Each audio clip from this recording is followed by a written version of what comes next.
K V എന്ന് പറയുന്ന gang കുറേ പേര് എനിക്ക് മെസ്സേജ് അയച്ചായിരുന്നു. അതിൻ്റെ ഒരു റിപ്ലൈയും കൂടെ പറയുവാണ്. സോ കെ വി എന്ന് പറയുന്ന ഗ്യാങ് കറൻ്റ്ലി ഇപ്പം അവർ ക്ലോസ് ചെയ്തു.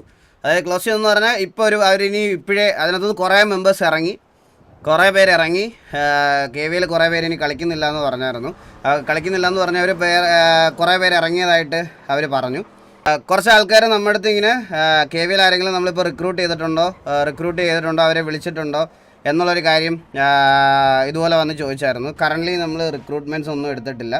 പക്ഷേ ഒരു കാര്യം ഞാൻ സ്റ്റിൽ പറയാം, എത്രയൊക്കെ റിവലറി ഉണ്ടെങ്കിലും എത്രയൊക്കെ ഇതൊക്കെ ഉണ്ടെങ്കിലും ഞാൻ ഒരു കാര്യം ഞാൻ പറയാം ഗൈസ്, ഞങ്ങളുടെ one of the strongest opponents ആയിരുന്നു അവർ. ശരിക്കും പറഞ്ഞാൽ ഒരു ഗ്യാങ്ങിനെ അടിക്കാൻ കമ്മിറ്റ്മെൻറ്റോടെ പ്രാക്ടീസ് ചെയ്തതിൽ വൺ ഓഫ് ദ ഒരു ഗ്യാങ്ങാണ് കെ വി എ. അതെനിക്ക് പറയാനുണ്ടായിരുന്നു. ഈ ഒരു സമയത്ത് എനിക്കത് പറയണമെന്ന് തോന്നിയ കാര്യമാണ്. ഈ മാറ്റർ നമുക്ക് ഇഗ്നോർ ചെയ്യാനുള്ള കാര്യമാണുള്ളൂ. പക്ഷേ ബട്ട് സ്റ്റിൽ അത് പറയാതിരിക്കുന്നത് ശരിയല്ല. എന്തൊക്കെ പറഞ്ഞാലും എത്ര അടിയുണ്ടായാലും വഴക്കുണ്ടായാലും ചീത്തവിളി ഉണ്ടായാലും ഓസി വന്നിട്ടുണ്ടെങ്കിലും എന്തായാലും ഞാൻ പറയുകയാണ്, ഇൻസൈഡ് ദ ആർ പിയിൽ ഞങ്ങൾ ഒരുപാട്, അതായത് ശരിക്കും അടിക്കണം അല്ലെങ്കിൽ അടിച്ചുറക്കണം അല്ലെങ്കിൽ അങ്ങനെ അതിനു വേണ്ടി കുത്തിയിരുന്ന് പ്രാക്ടീസൊക്കെ ചെയ്തിട്ടുള്ളതിലുള്ള ഒരു ഗ്യാങ് ആയിരുന്നു കെ വി എ. അങ്ങനെ ഒരു ഗ്യാങ് ഇത്ര പെട്ടെന്ന് സെപ്പറേറ്റ് ആയി പോകുന്നത് കണ്ടതിൽ ചെറിയൊരു വിഷമമുണ്ട്. അത് ടു ബി ഓണസ്റ്റ് ഞാൻ പറയുകയാണ്, എന്തൊക്കെയാണെങ്കിലും എവിടെയൊക്കെയാണെങ്കിലും. അപ്പോൾ എല്ലാം ഫിക്സ് ചെയ്ത് അവർ എത്രയും പെട്ടെന്ന് തിരിച്ചു വരട്ടെ, അതേ നമുക്ക് പറയാനുള്ളൂ. കറൻ്റ്ലി ഇപ്പം അവിടുന്ന് ഒരു റിക്രൂട്ട്മെൻറ്റ്സും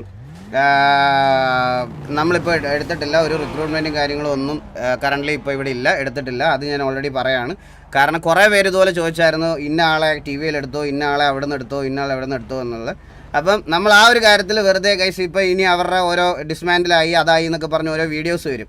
ദയവ് ചെയ്ത് അതിനകത്ത് പോയിട്ട് അവരെ ട്രിഗർ ചെയ്ത് ഇതാക്കാതെ, നമ്മളും ബ്രേക്കൊക്കെ എടുത്ത് പോയിട്ടുള്ളതാണ്. അപ്പോൾ അവരും അവരുടെ മൈൻഡൊക്കെ സെറ്റാകുമ്പോൾ തിരിച്ചു വരട്ടെ, അവരുടെ മൈൻഡ് സെറ്റാകുമ്പോൾ തിരിച്ചു വരട്ടെ. അങ്ങനെ ഇതാക്കി അങ്ങനെ പോട്ടെ. അല്ലാതെ ഇനി അതിൽ കൂടുതൽ നമുക്ക് അതിനകത്ത് വെറുതെ പോയി ചുമ്മാ ഹേറ്റും പറഞ്ഞ് മറ്റേ അടിയുണ്ടാക്കി പിടിയുണ്ടാക്കി കഴിക്കാതെ അവരുടെ മൈൻഡ് സെറ്റൊക്കെ ഓക്കെ ആകുമ്പോൾ അവർ തിരിച്ചു വരട്ടെ.